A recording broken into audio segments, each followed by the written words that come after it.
Bismillahirrahmanirrahim. Assalamualaikum warahmatullahi wabarakatuh.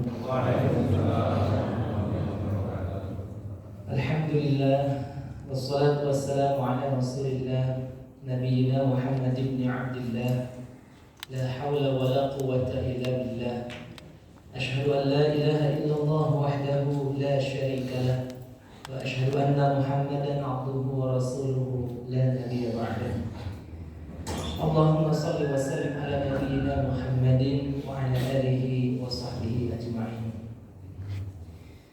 Bapak Ibu hadirin jamaah rahimakumullah, mengawali kultum kita pada pagi hari ini, mari bersama-sama kita membaca basmalah, dua kalimat syahadat serta doa rukbillah, dan ditutup dengan sayyidul istighfar. Bismillahirrahmanirrahim. Asyhadu an la ilaha illallah wa asyhadu anna Muhammadar Rasulullah. Raditu billahi rabba wa bil islami dina wa bi Muhammadin nabiyya wa rasula. Rabbi zidni ilma warzuqni fahma. Allahumma anta rabbi la ilaha illa anta khalaqtani wa ana abduka wa ana ala ahdika wa wa'dika mastata'tu a'udzu bika min syarri ma sana'tu abu'u laka bi ni'matika 'alayya wa abu'u bi dhanbi faghfir li fa innahu la yaghfiru dzunuba illa anta. Alhamdulillah, puji syukur hanya kita limpah curahkan kehadirat Allah Subhanahu wa taala. Di pertengahan bulan suci Ramadan ini Allah masih berikan kita kesehatan, kekuatan, kesempatan, kesemangatan, meskipun di berbagai masjid mengalami kemajuan soft-softnya ya, Masya Allah. Tidak masalah, karena itulah bagian daripada dinamika. Kadang dunia ini menyemangatkan, tapi juga seolah-olah melelahkan dan membosankan. Namun kita berdoa kepada Allah, mudah-mudahan Allah hujamkan di hati kita semua rasa semangat dan cinta terhadap amalia-amalia ibadah makhluk kita kepada Allah Subhanahu wa taala. Salawat berbutiran salam senantiasa kita berharap tersampaikan, tercurah limpah kepada figur suri teladan kita semua, baginda Nabi besar Muhammad sallallahu alaihi wasallam, yang kita berharap mudah-mudahan rasa cinta kita kepada beliau tidak hanya bertepuk sebelah tangan, tapi betul-betul cinta yang diakui dan kita diterima sebagai umat-umat pilihannya yang kelak di yaumil qiyamah nanti memperoleh syafaatnya. Amin ya rabbal alamin. Bapak Ibu hadirin jamaah rahimakumullah, tidak terasa kita sudah masuk di hari yang ke berapa ini? 24 Oh, 18. Nuansa sudah mau lebaran. Ada satu momentum. Ini momen-momen sekarang lagi nuzulul Quran ya. Tidak salah, kemarin ini nuzul tadi malam kemarin gitu ya, atau peringatan nuzulul Quran yang waktu dekat-dekat ini. Tapi ada yang lebih tidak kalah penting lagi, yang mana Allah sediakan satu momen, satu malam, satu waktu yang itu lebih utama dari 1000 bulan. Mungkin ini pernah disampaikan, tapi ini memulai kembali biar kita semangat meraih Lailatul Qadar. Karena kalau kita membahas tentang Lailatul Qadar, gak kebayang, walaupun kita dihadirkan atau dihadapkan, jawab yang kompak coba. Misalkan kita dikasih, mau gak dapat Lailatul Qadar atau uang 7 triliun? Pilih mana? Ini serius. Udah ketebak. Enggak. Tapi serius, bahwa Lailatul Qadar itu tidak sembarangan waktu.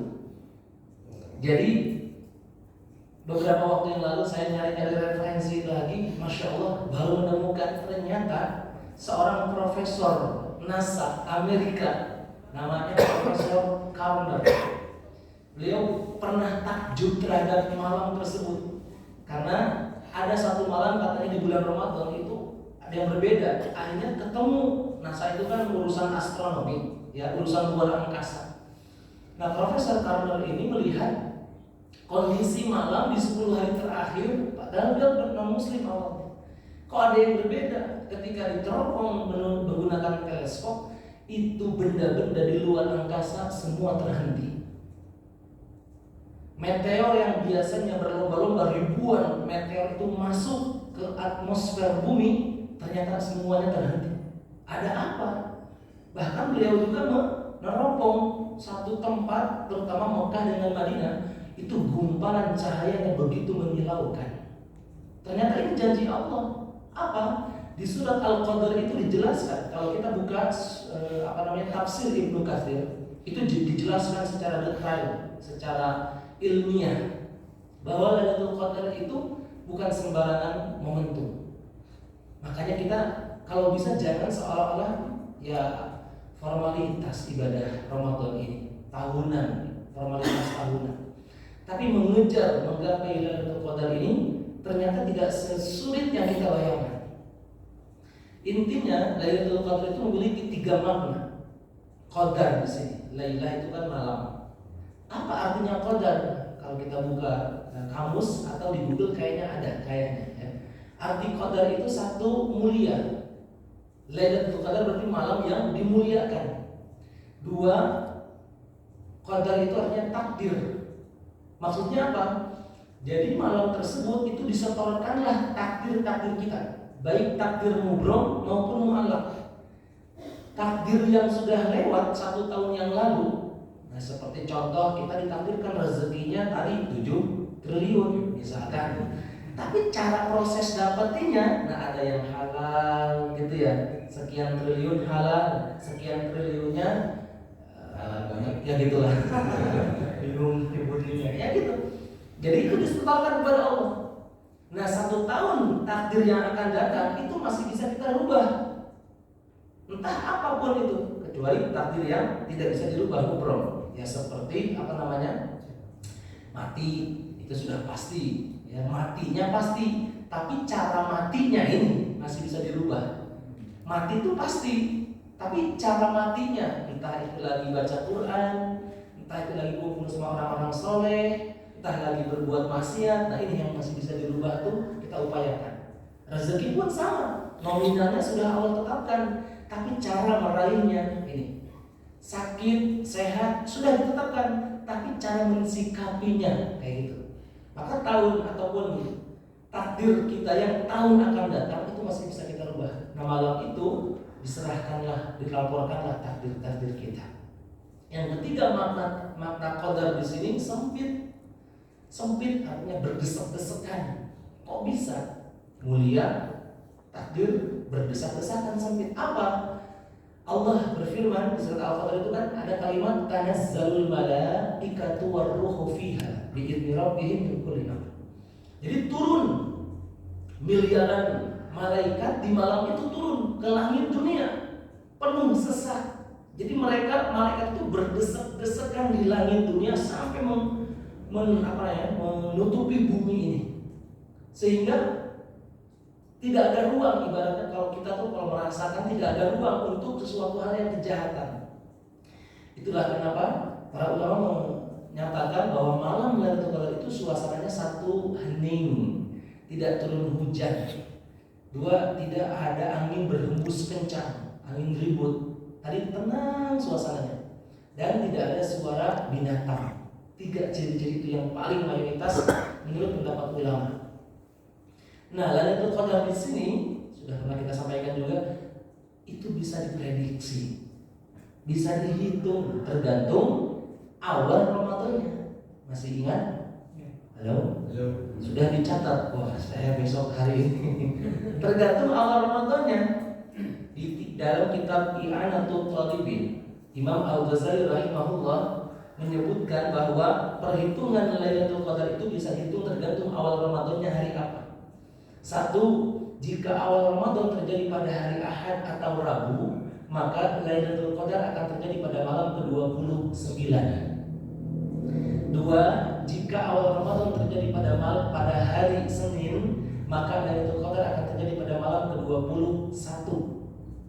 3. Jika awal Ramadan terjadi pada hari Selasa atau Jumat, maka Lailatul Qadar akan terjadi pada malam ke-27.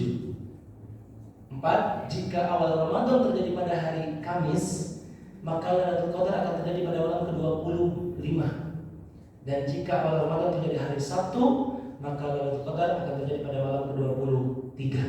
Pertanyaannya, kita ikut yang mana? Kita ikut yang mana? Itu urusan yang nggak tahu, yang nggak usah langsung membuktikan. Wah, saya golongan Kamis, saya golongan Rabu. Nanti kita besok buktikan. Kalau pas malam itu benar-benar nggak turun hujan, saya yang benar. Nggak usah. Ya, bukan jadi perdebatan. Tapi Rasulullah SAW menyontohkan kita di 10 hari terakhir. Beliau mensunnahkan apa? Semakin semangat lah. Ikat pinggang dikencangin, bahasa hadisnya itu maksudnya tuh biar menahan kenyang, jangan terlalu kenyang. Ayo semangat, hidupkan malam. Baik itu dengan amalan-amalan baca Quran dan sebagainya, boleh sah-sah saja. Tapi di dalam tafsir Ibnu Katsir dijelaskan nomor 1, di malam Lailatul Qadar itu berbanyak doa, Allahumma innaka afuwun tuhibbul afwa fa'fu anni. Ini yang paling kuat. Ada apa dengan doa itu? Jadi doa Allahumma innaka afuwun jika dikombinasikan ketemu di bulan ataupun di malam Lailatul Qadar, subhanallah, kekuatan energinya luar biasa. Kenapa? Di situ ada kalimat al-afuwun. Jadi ampunan Allah itu terbagi menjadi 2. Maghfirah dengan al-afwa. Maghfirah, ampunan Allah yang berupa pengampunan, tapi di buku catatan amal kita masih tertulis kesalahannya. Nah, jadi kita diampuni dosa kita, tapi di buku catatan amal itu masih ada tulisannya. Kalau kita di rapot. Nah, kalau al-afwa, Allah memberikan ampunan kepada seorang hamba sekaligus dihapus. Coba, saya yakin jawabannya kompak. Kalau disuruh pilih, mau pilih maghfirah atau al-afwa? Oh, kan jelas, afwa, kayaknya bersih semua ya. Luar biasa. Tapi disuruh tadi Lailatul Qadar atau 7 triliun, masih mikir-mikir ya. Kayaknya emang 7 triliun. Ya kita menghayal aja kan gratis. Jadi Masya Allah Bapak Ibu sekalian, di tengah hiruk pikuk dunia yang tidak menentu, ya gak usah tergerus dengan asumsi publik. Stok BBM hanya 20 hari. Ayo, mau gimana? Tenang, kita punya siapa? Allah. Tenang, yang penting itu tenang. Dunia ini bukan buat kita kejar, buat kita gapai. Makanya kalau pas ketemu momen-momen yang spesial tentang doa mustajab, waktunya, tempatnya, itu incar pilih doa yang betul-betul lebih mahal harganya. Bukan soal minta dunia diselamatkan biar lolos dari ujian ini, itu nggak penting. Yang paling penting itu doa. 1, misalkan minta dilindungi dari fitnah akhir zaman, fitnah dajjal. Ya Allah, ngeri. Kalau Bapak Ibu pernah belajar tentang fitnah akhir zaman atau tentang fitnah dajjal, itu sudah terlihat jelas di sekeliling kita tanpa kita sadari. Dalam setiap lini kehidupan semua ada. Wah, saya mau sebutkan ini mungkin terlalu vulgar, banyak tanda-tandanya. Bahkan pernah di salah satu masjid saya menegur, itu ada jamaah menggunakan jaket gitu ya, sholat, jaketnya itu terus. Akhirnya saya beranikan tegur, Pak, mohon maaf, Bapak tahu jaket ini apa? Tanda-tandanya ternyata ada gambar simbol Dajjal, simbol Illuminati, simbol Satani.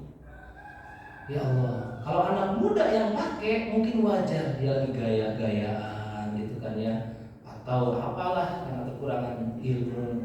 Tapi Masya Allah. Nah ini, jadi kembali lagi.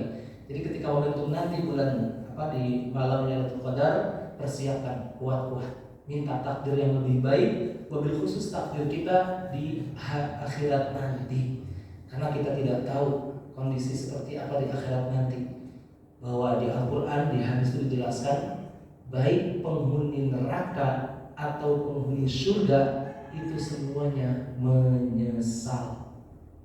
Penghuni neraka menyesal jelas. Mereka menyesal di Al-Quran banyak yang pengen kembali ke dunia hanya ingin sedekah, surah Al-Munafikun itu ya, hanya ingin jadi golongan orang-orang soleh. Ada lagi yang menyesal hartanya tidak ada apa-apanya, jabatannya tidak membantunya, koleganya tidak ada hadir dan sebagainya. Bahkan di surah An-Naba di akhir ayat itu ada di akhir surat, ya laitani kuntu turoba, nyesel jadi manusia, pengennya jadi tanah saja. Ini yang neraka, ahli neraka. Ahli surga ternyata nyesal juga. Masya Allah. Golongan ahli surga itu juga pada nyesal. Mereka tuh nyesalnya apa? Aduh, kenapa dulu sedekahnya enggak yang ini aja? Aduh, kenapa saya sedekahnya baju bekas? Kenapa enggak yang baru? Aduh, kenapa saya itu enggak segera nolongin orang? Padahal waktu itu saya saksi yang pertama. Aduh, kenapa saya dulu minta surganya ini? Kenapa enggak yang itu? Jadi penyesalan akan terjadi. Kan beda dengan kita ya. Kita mah doanya, yang penting surga. Di emperan juga nggak apa-apa. Kalau bisa lebih baik, mumpung masih ada kesempatan. Karena dalam satu riwayat Sahih Muslim, Jibril pernah Allah perintahkan mendatangi orang-orang yang dinobatkan ahli surga yang sudah meninggal di alam kubur sekarang. Mereka ayah, ibu, bapak, saudara, pasangan kita yang sudah menjadi ahli surga, calon ahli surga, ternyata ditanya oleh Jibril, mau gak kalian ke dunia lagi sebentar? Apa jawabannya? Tidak mau. Atau lihatlah, nengok ke belakang sebentar. Tuh, lihat pasanganmu, lihat anakmu, lihat keluargamu. Apa jawabannya? Tidak mau. Mereka sudah fokus lihat ke surga. Itu yang dijanjikan, itu yang diharapkan. Karena kalau sudah nengok sebentar ke belakang, khawatir jatuh cinta lagi dengan dunia. La haula wala quwwata illa billah. Maka kita berharap mudah-mudahan di sisa bulan suci Ramadan ini Allah tetap berikan kita kekuatan, kesemangatan untuk terus bisa beramaliyah di bulan-bulan Ramadan ini dan juga di bulan-bulan selain Ramadan. Dan kita berharap mudah-mudahan Ramadan ini bukan hanya Ramadan yang terakhir bagi kita, tapi betul-betul Allah berikan kita umur yang panjang dan barokah sehingga bisa bulan Ramadan bertemu lagi dengan kita semua. Dan kita diterima amal ibadah kita dan mendapatkan derajat la'allakum tattaqun. Al-Fatihah. A'udzu billahi minasyaitonir rajim. Bismillahirrahmanirrahim. Alhamdulillahirabbil alamin arrahmanir rahim maliki yaumiddin. Iyyaka na'budu wa iyyaka nasta'in. Ihdinas siratal mustaqim. Siratal ladzina an'amta 'alaihim ghairil maghdubi 'alaihim waladdallin. Mari kita akhiri dengan membaca kalimatul hamdalah dan doa kafaratul majlis bersama-sama. Alhamdulillahirabbil alamin. Subhanakallahumma wa bihamdika asyhadu an la ilaha illa anta astaghfiruka wa atubu ilaik. Akhirul kalam. Assalamualaikum warahmatullahi wabarakatuh. Waalaikumsalam.